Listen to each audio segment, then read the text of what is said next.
Voalohany indrindra aloha zany ny sim na le sonay mahazatra hoe sim moa zany a dia syndicat izy io sy ny fanalavana azy a syndicat de sauvetage de l'INFP de Madagasikara.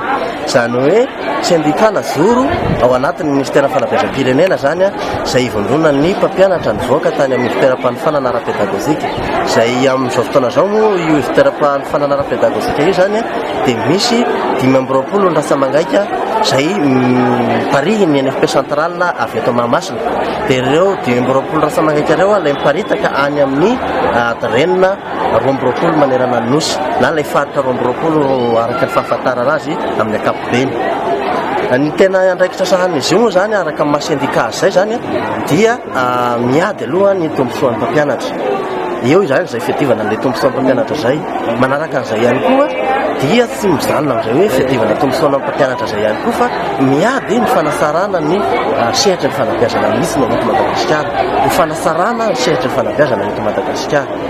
Amin'ny ankapobeny aloha zany raha manohanay ao amin'ny sim manokana zany mampiavaka anay zany dia hoe io zany ivondrona an'ilay sortant fotsiny. Ao zany tsy misy fifangaroana fa ho an'ilay nivoaka tamin'ny fitoeram-panofanana ara-pédagogique zany no mivondrona ao anatin'ilay sim. Ho an'ny syndicat hafa angambany mety misy any anatina sehatra hafa zany mety misy mpampianatra any anaty sehatra hafa, mety misy olona tompona andraikitra amin'ny resaka administration. Fa ho anay zany dia ilay olona nivoaka teny amin'ny fitoeram-panofanana ara-pédagogique zany no mivondrona ao anatin'ilay sim.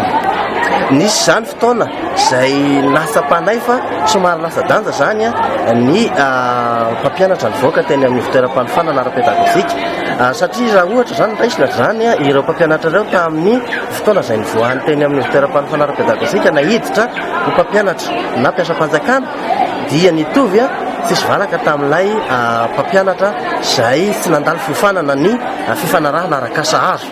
Dia teo zany no nahatonga saina ny mpampianatra izay niofana zany fa hoe tsisy valerana zany na tsisy lanjany ilay fiofanana izay natao ka nametraka an'izay fitarainana izay zany izay teo anatrehan'ny tompona andraikitra ny ministera zany indrindra moa teo anatrehan'andriamatoa ministra Paul Arabary amin'izao fotoana izao.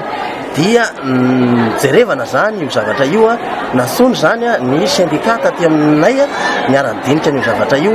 Dia rehefa nandeha zany ilay dinika nandeha ny fampiresahana dia nisy zany ny marimaritra iraisana dia tonga amin'izao tanjona izao dia ny fampiakarana n'ilay kategoria 3 nay teo ho lasa kategoria 4. Dia io zany ilay vaovao mahafaly ny mpampianatra nivoaka tamin'ny fitoeram-panofanana ara-pédagogique satria mba nodivetiny ny ranon'asakaina ary mba nisy lanja n'ilay fiofanana izay natao teny amin'ny centre. Ireo zany raha ny fitotalan'ireo zany dia manodididina ny 5,000 eo. Zany hoe izy ireo moa mizara andiany efatra zany. Misy ilay andiany atao hoe élève maître na EM mahozy izy ny fanafezana azy dia misy ilay andiany atao hoe ESS na ilay enseignant semi spécialisé. Dia misy indray ilay nanaraka azy ilay EC na ilay enseignant de collège. Ary ny farany teo dia misy ilay EP na ilay enseignant primaire. Ireo zany no vondrona ao anatin'ilay sim. Raha ny atao hoe mpikambana aloha zany ao anatin'ny sim dia efa manatratra ny amin'ny arivo mahery any zany zao ny mpikambana tena hoe mpandoa lasakempoka ara-dalàna zany.